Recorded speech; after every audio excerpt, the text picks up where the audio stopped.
Okay, so now once we get to this point where we have foiled up to here and we have that flush line, we're actually going to jump back over to our left panel. Okay, and then the way that we're going to do this is we're going to start to work back and forth between the two panels. So you're going to come in here, we'll take 1/4, fold it. After we do that, then we're going to go over here, make that line match up with that top line, do your foil and fold it. And the reason why we do this is so that, like, think about when you move your hair. If we were just continue to fold all the way up this front and not do in the back and not make them consistent, maybe in the front you have a foil here, but then this foil is offset. So then you have light, dark, right? And then you'll have dark and then light.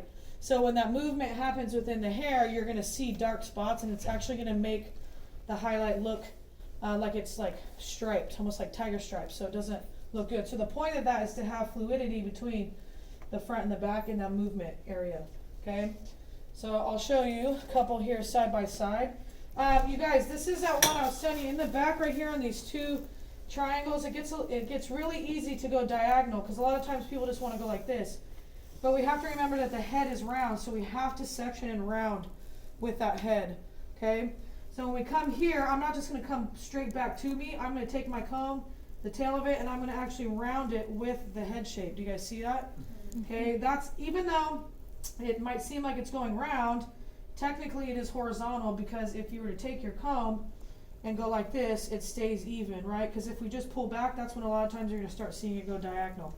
And then that would not be a horizontal weave, right? Okay. So then I'm going to take this, and this is where you're going to have a lot going on up here. So I was showing a couple of you guys, if you take this, you take your clip, place it here, and use it as an anchor, and then toss it over, then what it does is that weighs it down and keeps it over without having to have hair going every which way.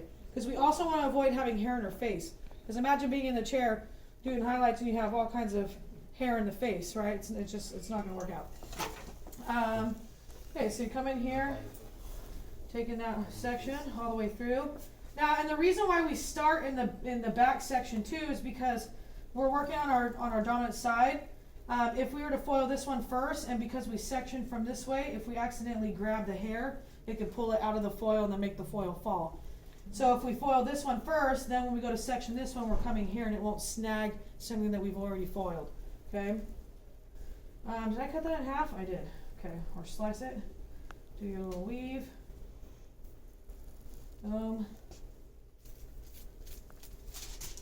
This is always like that. Oh, how you guys doing? Look at me foil. Wow. Okay. How many of you guys are getting more comfortable with controlling the foil? Yeah. Right. Better. And then how about with the ends? Yeah. No. I feel like I'm getting So worse. that was a very vigorous no. I'm getting worse with the ends. Yeah, the end, it is hard, but with like I said, with regular like lightener, it actually, I don't know, it works out a little bit better. Okay, so here, still keeping it with the same width as that section. Okay, and then now I'm going to come over to this side, take my section, and then I'm going to go here. Boom, and then now do you see how those are, again, flushed? Mm-hmm. So every time it should be flush between the front and the back. Okay, and then you'll go through, and then you'll foil that one. And then you'll jump back here, and then you'll foil it, and then here. And you're going to shift. As you start to work up this one, what's going to happen is right here, that masseter division line, it's going to kind of start having like a little turn to it, okay? So it's going to go here, you'll have a little corner, and then you're going to shift here. Does that make sense? So boom and then boom, because if we keep going down this way, then eventually what happens is going to get diagonal in that front. Okay?